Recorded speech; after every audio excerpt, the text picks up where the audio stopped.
7 years old, and I was sick. And typical me, I didn't get one disease, I got them all at one time. And I remember the doctor standing outside talking to my mother, and he said, you know, Miss Mitchell, I don't think he's going to last. And I said, oh yeah? And that has been the drive that's been behind me all my life. And I was about 7, 8 years old. When I was 12, my father was incarcerated, and I had to take care of my 2 brothers, my 2 sisters, and my mother. And I've always liked taking care of people. I'll be honest with you, I wanted to be a social worker. And so I've done that, I've incorporated that in my art form at the same time. So that anyone wants something, call Arthur. Because I have a very big heart, and I like to share, and I love life. And I love what I'm doing, and I'm very proud about it. But no one in my family had ever been in the arts, and my brother, who's passed away, he said, Junior, my father was Arthur Mitchell, and I was Arthur Mitchell Jr. He said, are you still doing that funny kind of dancing? I went, oh God. You know, but they are proud of me and stuff like that, but no one had ever been in the arts. And it was in junior high school that I was at a class party, and the guidance teacher saw me dancing and told me to try out for the high school performing arts, and that's how I got into the arts. And the dancing you were doing was social dancing? It was either the jitterbug or the Lindy Hop, one of those dances. And in those days, you had a class party at the end of each term. And I was doing, so she said, try out for the High School of Performing Arts, which was a brand new school on 46th Street. And I looked in the telephone book, and in those days, you would look at the telephone book, and they used to sell these arts classes where you get someone would come to your house, oh, you have a talented child, you get 15 minutes of singing, 15 minutes of dance, then you learn how to walk, and then you do a routine. And so I found an old vaudevillian by the name of Tom Nip, and I went to him, and I liked Fred Astaire, and I liked Bojangles, and I asked them to choreograph a ballet to Fred Astaire stepping out with my baby. I rented a top hat, white tie, and tails, always had to be chic. And he taught me a tap dance routine. And I went to the audition, and that's when I really ran into technique and trained dances. I mean, it was just amazing, because I saw all of these wonderful dancers that were doing ballet or modern, and I had no training. And I said, well, Mitchell, go out and sell it. And I didn't think I would get into the school. But I think since it was in those early days, there weren't that many men dancing, and they needed boys, so they gave me a scholarship to go to school.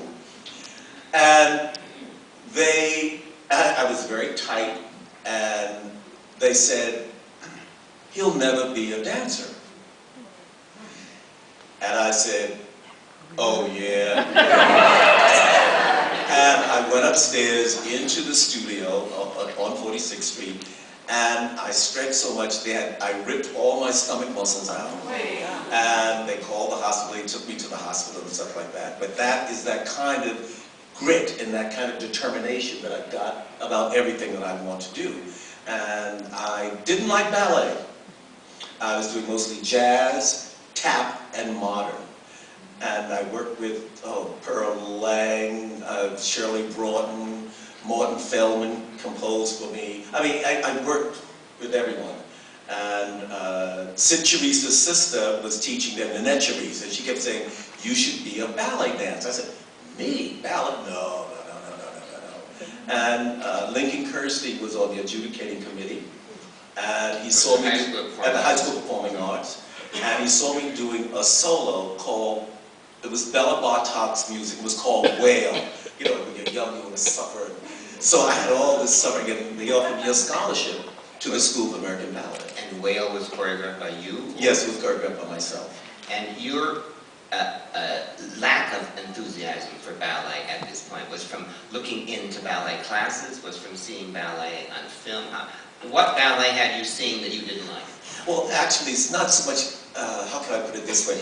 Robert Joffrey was teaching at the school at that time. I studied with Merce Cunningham. I studied with Bob was teaching the ballet at that particular time. Robert Joffrey. Robert Joffrey.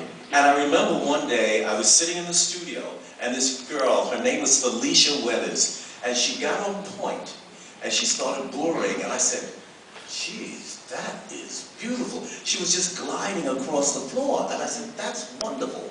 And my ambition, like most poor kids, was to go to college.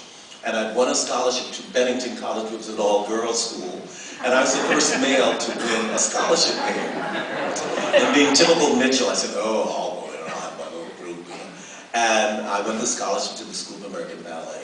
And in your senior year at Performing Arts, you went to auditions. And that's when I really ran into racism.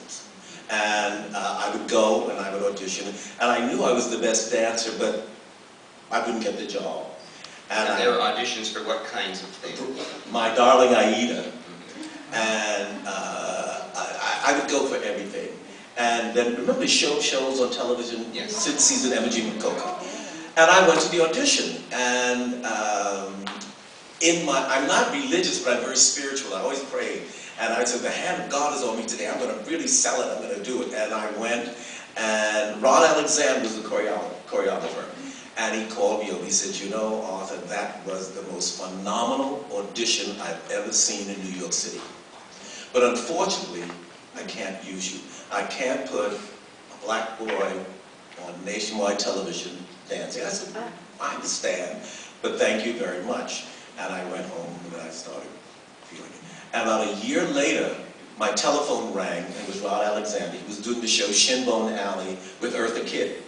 And now, years later, can you give us that year? What year you say? Year that later? was like 1952, 3, something very in that period.